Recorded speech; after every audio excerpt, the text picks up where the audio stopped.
What's going on, people? Welcome back to the channel. KG is back. It's a video that I didn't think would happen before the end of the season, but as I alluded to yesterday, I had this weird feeling after the game yesterday that something was going to happen this week, and lo and behold, it happened. Marcelo Bielsa has been relieved of his coaching duties at Leeds United, and it's a weird feeling. I can't lie. Um, we'll get into it, but there's just a whole range of emotions going on right now. And I think even the people that thought it was time for him to go are seeing it in the cold light now and thinking, wow, it looks strange to see Marcelo Bielsa relieved of his duties mid-season. In fact, past the midway season. But yeah, we are here. Marcelo Bielsa is no longer the Leeds United head coach. As you come in, please smash a like on the video, subscribe if you're not already subscribed. But yeah, let's get into it, because I said yesterday after the Spurs game that something had to change. Something had to we couldn't keep doing what we was doing. But you would have hoped that it would have been through communication, just through a tweak in the system, playing on the playing staff, something like that could have done it. But it seems that the board, and I'll read the board statement out soon, they thought differently and have gone a different direction. So it's hard to disagree when you look at the result club. Andrea Radrizzani, with Marcelo as our head coach, we had 3 incredible campaigns.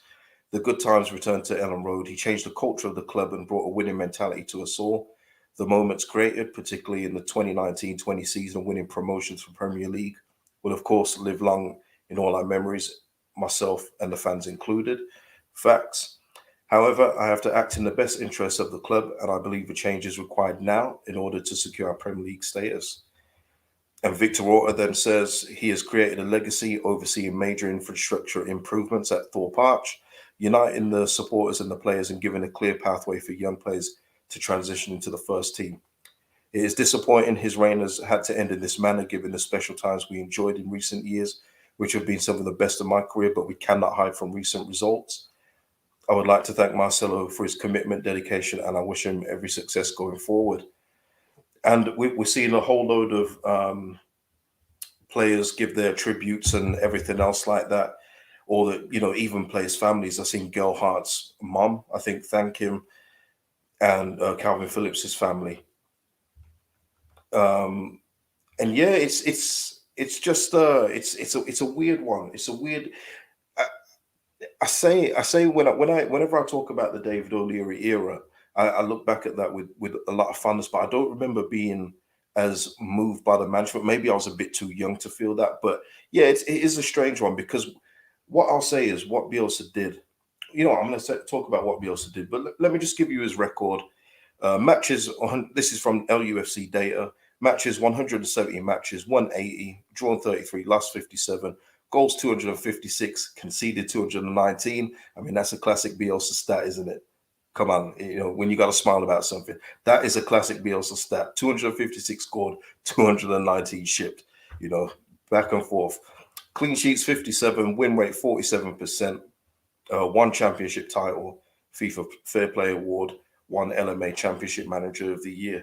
So in totality, you can't argue with the achievements in totality. It's been a brilliant 3 years. I'm going to get into your comments. This is it. Lee Smith, afternoon KG, got it today. Yeah, he would have gone in the summer. Katrina is saying Ben White tweeting. Look at Ben White's career. Ben White has got a lot to thank Marcelo for. He does. If it wasn't for Marcelo bringing him to Leeds in the Championship, who knows where Ben White would be at this moment in time. And John Paul Smith, side before self. Yep, of course. Raj saying, man, everyone knows it was necessary, but yeah, it's still really, really sad seeing the legend go. Raj, that's exactly how I feel. I said yesterday, I was ready for a change in the summer, absolutely ready for a change in the summer. I didn't want to go through this kind of football again, where we're just getting absolutely hammered by teams that we shouldn't be hammered by. And then even going into teams where they are better than us, but just giving it no chance at all. You know, I would have liked to have seen us going with a different approach, but yeah, it's just weird, isn't it? I think that's the main word. It's weird, strange, everything else.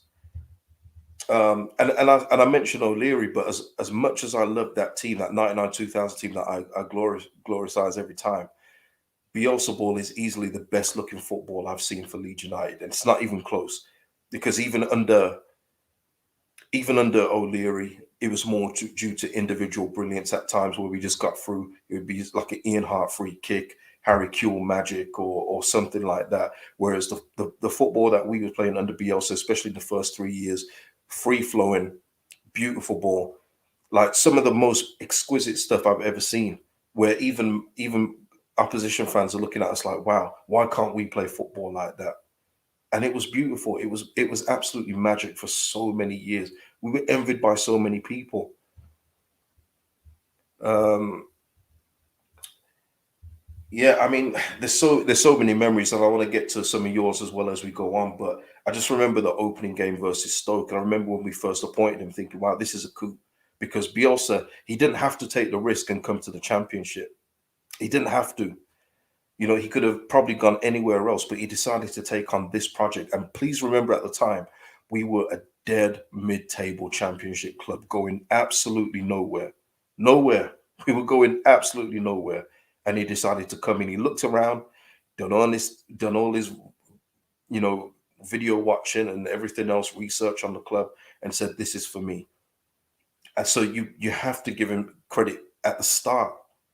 And then you see the opening game versus Stoke, and this is when Stoke were first relegated. And you think, wow, this is a tough baptism for Bielsa. And we played amazing football, amazing football. And it was just a sign of things to come.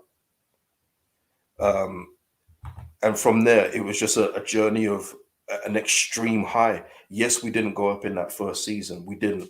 But all the changes off the field stuff that he did, connecting back with the fans, making people fall in love with the club again. And I can only speak for myself here, but I was so disconnected from the club during that era because I just thought that the club was there just to exist. I didn't think they had any ambition of getting to the Premier League. I just thought they were happy being the Championship big fish. I did. But he made everyone join back together. The players, they were much more approachable, likable people because of Marcelo Bielsa, has to be said. He changed things at the changing ground. He was giving money to build gyms. Look, he was just so good for the community, and that's a lasting effect that won't be forgotten by me, and I'm sure by a lot of people at Leeds United fans. Um,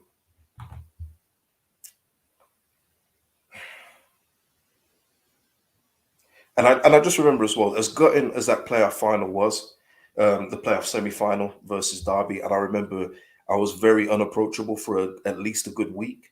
The first thing I thought of was just, I hope that this guy's here for next season, because if he's here next season, I believe that we can keep Calvin Phillips, and I believe that we can go again.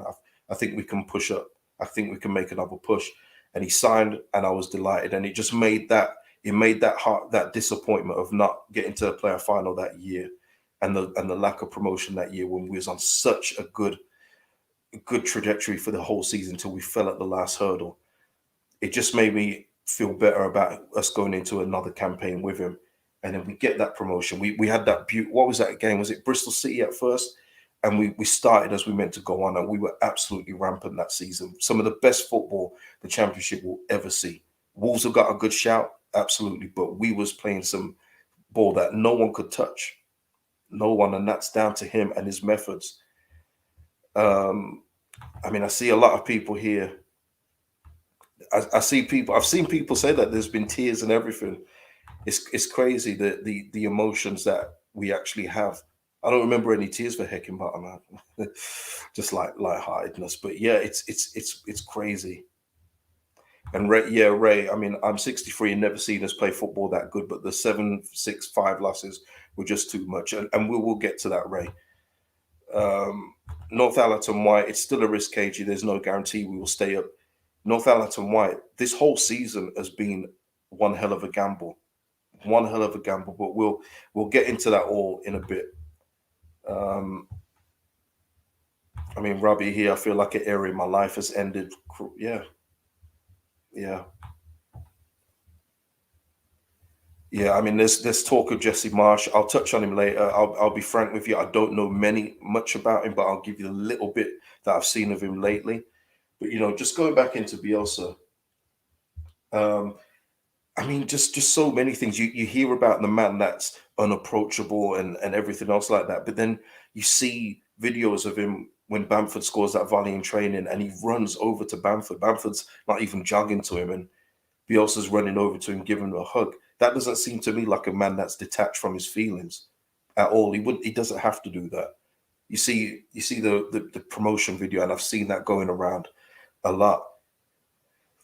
The hugs, I always remember the one with Calvin Phillips because I think I watched that video about 15 times that night. Not even gonna lie to you. It's sad, I know, but the embrace with Calvin Phillips, because you could see how much it meant to everybody.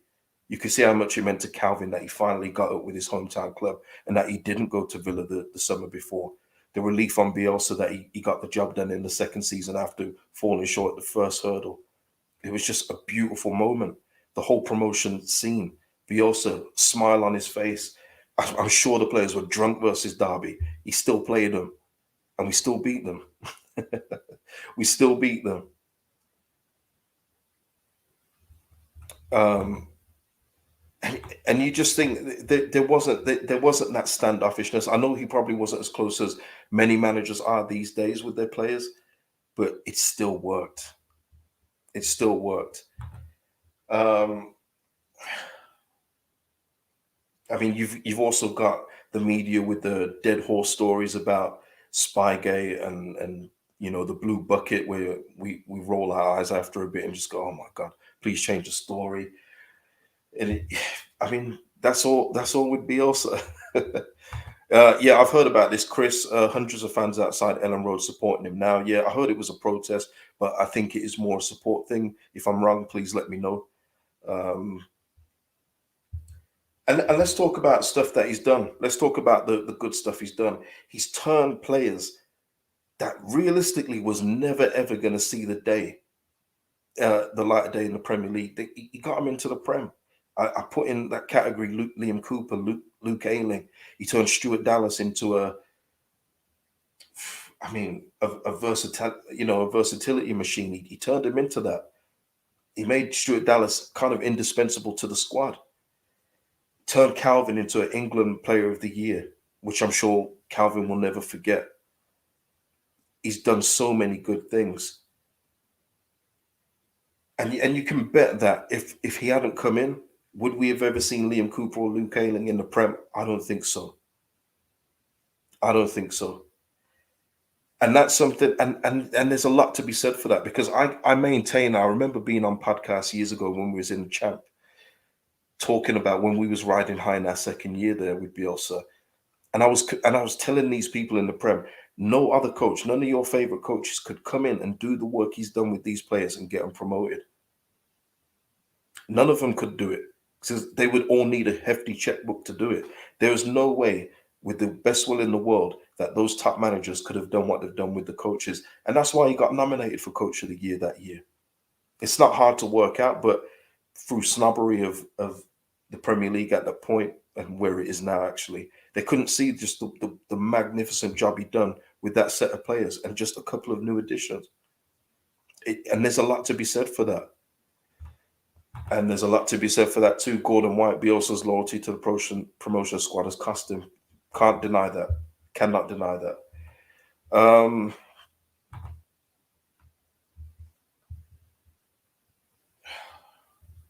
and you know what? I mean, that's a good point because I talked about the promotion video, and it's one of those where you look at and you look back with fond memories, and you're like, I remember that day. It's brilliant. Look at the players that got us up. Beautiful. But what Gordon mentioned there is part of the problem. A lot of those players are still here, and I think that has been part of his downfall. That you see other clubs that when they get promoted, they may have the same team, but eventually it changes over time. It changes over time, and but I saw a few of those players in that video that realistically should have moved on by now. They're still probably starters for us week in week out. And therein lies one of the issues of why where we are today and why we're at this point where Marcelo Bielsa hasn't got to see out the season at Leeds United. There's so many things to talk about with that, but because listen, Bielsa isn't 100% to blame at all.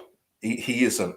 And but even though I've said to you many times over match reviews, the starting lineups, the substitutions driving me crazy. There's the board could have done something about that. The board could have done something with the playing squad. So it's not just on Bielsa, it's on the board too that they didn't make the changes and that they got comfortable with a ninth place position last season and thought that these boys could do it all again. When listen, I could see that some of them run their last legs as it was, and the quality was going to shine through. The lack of quality was going to come through in the second season because teams have worked you out. Teams get to know you. It's not going to be as easy as your first year. But listen, and I liken this as well. I liken this to the timing of the sacking. I think the timing of the sacking is horrendous because this isn't a surprise. These results have been happening.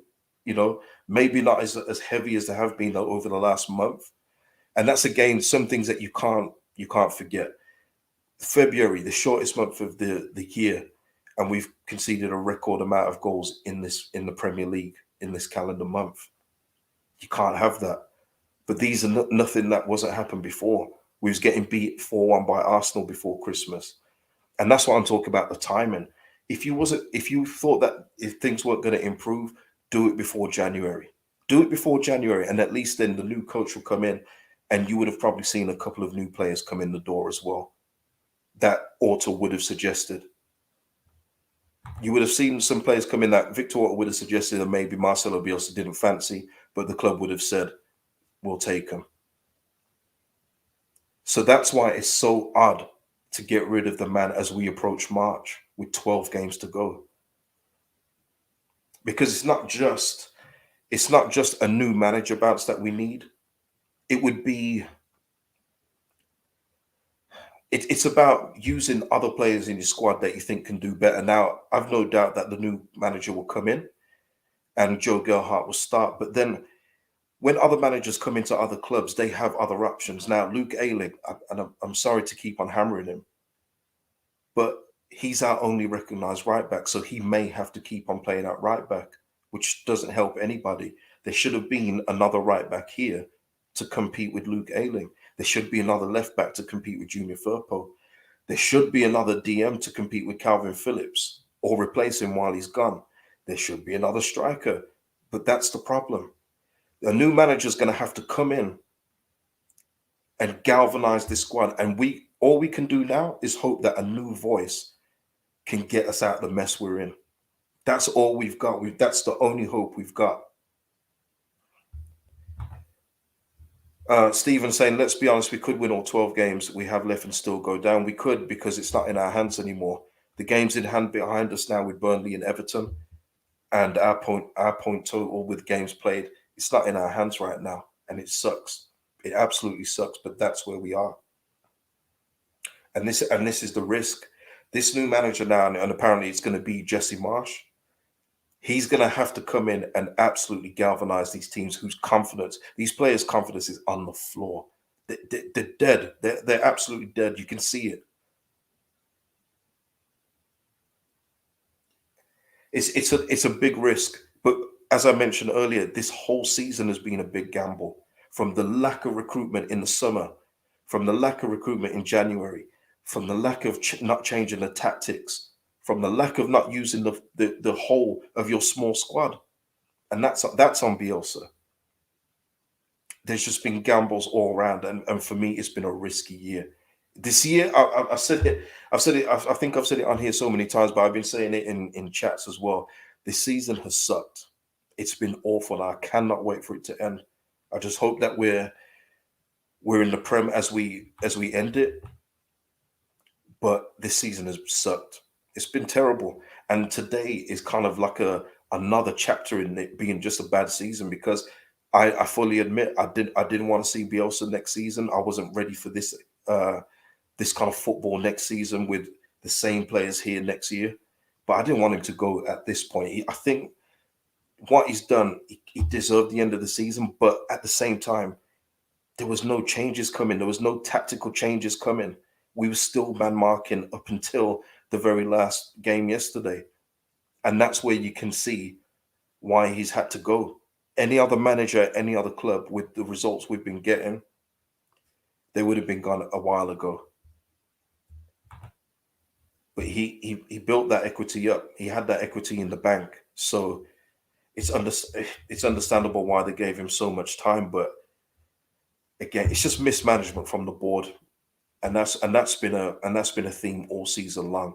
And it's so disappointing after the work the board have done over the past few years to go back to where we kind of were before. You're already seeing the in-division fighting between the fans again.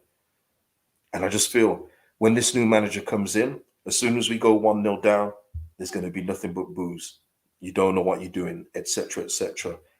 I've already seen the whole Ted Lasso comments because he's an American coach.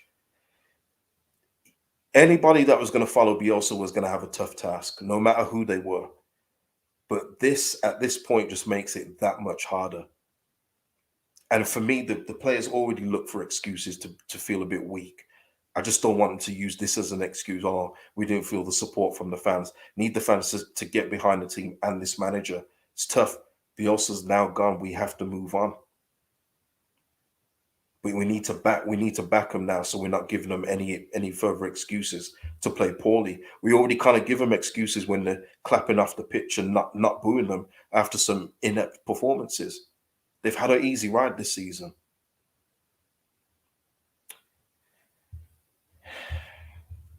There's been injuries this season, and I will.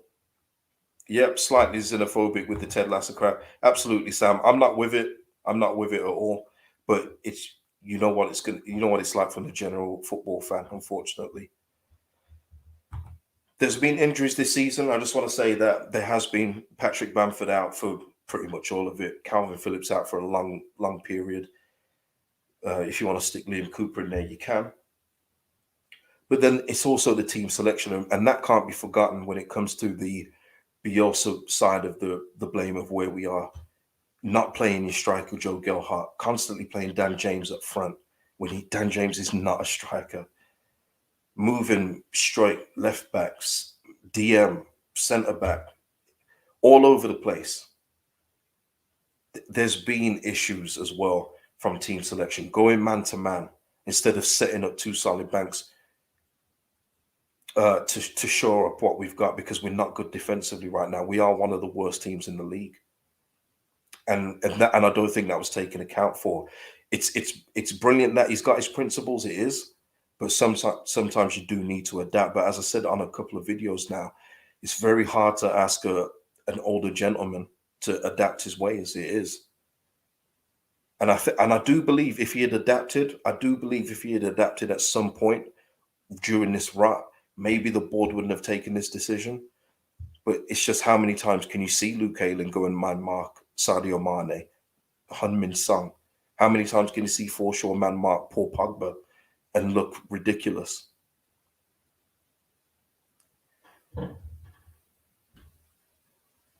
Yeah. I mean, Jesse Marsch I'll just say this now. Jesse Marsch has been the name. I'm just going to check online just to see if anything has come up. Nothing has come up about Jesse Marsch. And full disclosure, I don't know him. I don't know of him too much. Let me just get this before I talk about Jesse Marsch. A couple of super chats. Lee Waters, shout out to you, man. Sad day, but change was needed. Let's try and kick on. That's all we can do, Lee. Yeah, you're right, and it is a sad day. Mooks with a super chat. Thank you, man. KG, we needed the change, but we'll never forget Bielsa. He needs a statue next to Billy. He is a legend in my eyes. March on together. Thanks for everything. Absolutely, Mooks. Yeah. He is. And I think the club did say in that statement that there will be something done for Bielsa. So that's a plus. That's a good, because I genuinely believe he deserves that too. I know people of the Wilco era will say that he deserves something too.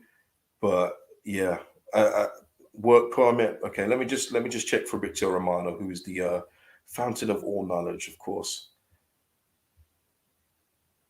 Yeah, yeah. So it will be Jesse Marsch, who will be the new Leeds United manager, waiting for a work permit. I mean, wow, it's a tough one, and like I say, I don't know too much about him. I did see that I watched a video on him earlier this morning. He was on like Coach's Voice, where he was actually talking about Marcelo Bielsa's man marking system. And but Jesse Marsch says, I don't do what Marcelo Bielsa does at Leeds. I do a hunting pack system. So he will send three people out to go and get the ball while leaving people in space. So when that ball's retrieved, that the opposition's lineup is all discombobulated, and that his team can then go on a break. It really does sound like it's going to be another version of Bielsa. I've seen some of the score lines he had at Leipzig too. I mean, I don't know what we're going to get here, and I can't comment on that. So, there really is something when you don't know something, say, I don't know, and I don't know. But all I can say is that it's going to be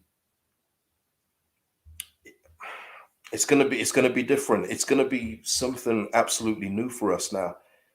After having seen so many years of what we've seen, it's going to be like a shock to the system. It is going to be for me anyway. And you're talking to somebody who's been ready for Bielsa to go away in the summer. It's still going to be weird for me to see a new way of playing. But yeah, I mean, it's a risk.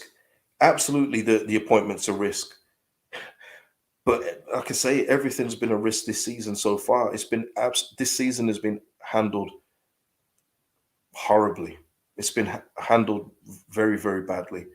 From management down, it's been handled very badly. But Jesse Marsch, he's going to come in with new ideas. He still looks like he likes that press, that high press. We're just going to have to see if it works. I have no opinion on it, whether it's going to work or not. I really don't. All I can say is that I'm hoping that the new voice comes in and can give this team a jolt. It has to. Um, yeah, rest in peace to the bucket, man. It's all gone. Just before we go off here, I want you guys to give me some of your best Bielsa memories, if you will, and I'll flag them up on the screen. Katrina saying, so 12 games to go. Our boys going to work with a whole new backroom squad, team, and manager. Yeah, exactly. PSF, who's asked for this for a while, it is a risk. It's not a risk. It is to mitigate a risk. Okay, yeah, yeah. Kieran, Man City away last year, tremendous. 10 men against that Manchester City team, and we won. Excellent. The goal against Villa, yeah, yeah. Which one? The Mateus click one or what? Yeah, Stoke first game. Lee Smith, where it all started. I can completely understand that. Ayling's goal versus Huddersfield, beautiful goal. Live it a light-hearted one here. Jed with Rafa bulldozing him. Yeah, knocked him over, man. Yeah. Oh, Lee, I was gonna say this one. That is actually one of the things that I think of when I think of Bielsa, the whole Ipswich and just giving up. That was classic. It was quality. I love that. 4-1 against Derby. Yeah. Michael Luke saying for even considering us, forever grateful. Absolutely. Yeah, one of mine too, Stephen. Bielsa hugging Phillips. Absolutely. Josh is saying risk versus reward, KG man. Aronson, the 49ers, Marsh living in America. We'll see. We'll see, Josh. Craig, 5-4 versus Birmingham. What a game. What a game. That was the beauty of the championship. Ty saying seeing Bielsa in the shop. Yeah. Yeah, people saw him. Ty, you say that, but a lot of people did see him just in coffee shops around Harrogate and everywhere else, and he was always approachable, wasn't he? That's another thing I remember as well in the promotion video when he was, I think when he was staying above a shop and he came outside. And it was like during the height of the pandemic, and he was elbow bumping with adults and saying hello to the kids, and that's beautiful too. I've got that in my memory too. Gil saying Spygate 2 on against 2-0 Derby. Yeah, yeah. Although they had the last laugh at you, but I hear you.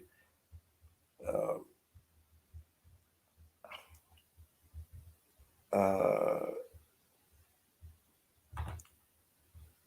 3-0 away at Villa. The Bamford hat trick could have been 6. Liverpool had been thrashed 2 weeks before. Yeah, yeah, that's correct. Yeah. Tom saying Pablo's 17-second goal against West Brom. Yeah, yeah. Jeremy mentioning here, well, I bet we won't average as many injuries anymore, and that will be something to look out for too. Just to maybe the injuries will go down now, but yeah, there's so many changes that are going to happen now. Eliza asking how I'm feeling now. Still feel weird. Still feel weird.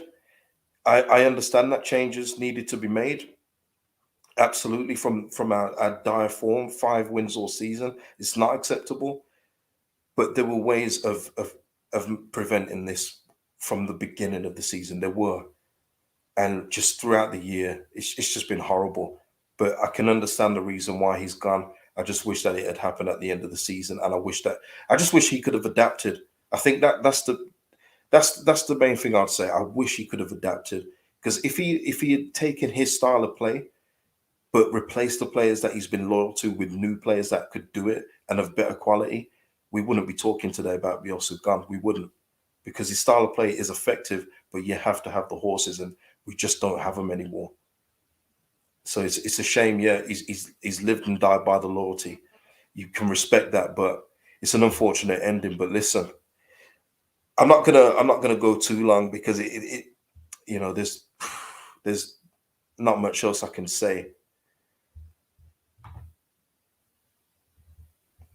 Yeah, wishing doesn't exist. I know, David. That's what I'm saying. You have to live in the reality, David, and that's where I am too. Alison, KG, if you'd adapted, correct, 100%. Yeah, absolutely. But yeah, listen, I'll just end it here and just say, gracias, Marcelo, and thank you for putting life back into this club that was absolutely dying in the championship, going nowhere, and just thank you for 3 brilliant years. I will not forget them. And yes, this year hasn't been great, but in totality of what he's achieved, yeah, it can't be disputed that he's been amazing for Leeds United, and for me as a fan. Speaking personally as a fan, it's been brilliant. But we move on now. We've got to move on. Leicester's next. This Jesse Marsch will probably be in place by then, and we have to look through then. I'll probably be back with another video before then. Can imagine I'll be back during the week, and we can talk about the build up to that game. But I just wanted to say thank you to Marcelo on this one, and I wish him luck in his next adventure. Maybe he retires. I don't know if he's going to go for another job.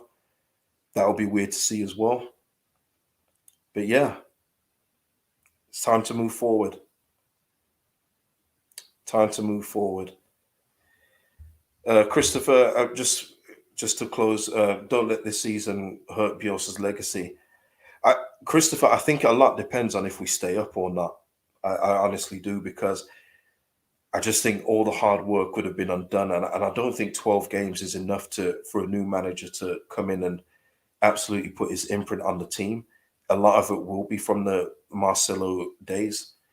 Whether that affects his legacy, I don't know. But all I know is that even I, as somebody who's realistic and can see that we needed a change in the summer, am appreciative of what he's done for the club. Really, really and truly. So, yeah. Yeah. On that note, guys, peace out. And I'm sure there'll be others giving their thoughts today. It's just been difficult to gather them up and put them out in a way that is coherent and not so emotional. But I think I did okay today. So, gracias, Marcelo, and see you down the road. Peace.